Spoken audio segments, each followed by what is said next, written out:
জামালপুরের ইসলামপুর উপজেলার চিরাডুলি ইউনিয়নের সিংভাঙা এলাকার চিত্র এটি। যমুনা নদীর শাসন প্রকল্পের পাশ থেকে এভাবেই ফসলি জমি নষ্ট করে অবৈধভাবে মাটি কেটে ব্যবসা করে আসছে একাধিক মাটিখেকো চক্র।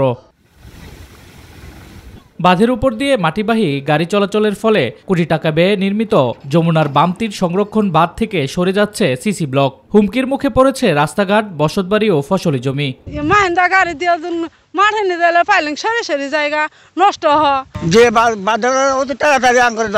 অবৈধ মাটি কাটা বন্ধে দাবি জানিয়েছে নদী তীরবর্তী মানুষ।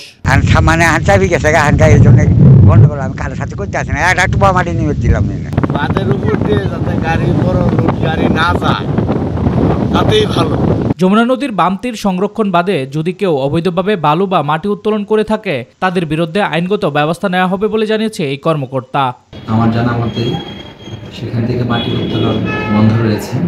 তারপরও যদি কোনো মাটি উত্তোলনের তথ্য সেখান থেকে আমি পাই, আমি অথবা সরকারি কমিশনার হন, আমাদের বালি মহাল ও মাটি ব্যবস্থাপনা আইন অনুযায়ী তাদের বিরুদ্ধে ব্যবস্থা নেওয়া হবে। যমুনা নদীর বাম তীর রক্ষাবাদের আশপাশ থেকে অবৈধভাবে মাটি কাটা বন্ধে দ্রুতই পদক্ষেপ নেবে কর্তৃপক্ষ, এমনটাই প্রত্যাশা এলাকাবাসীর।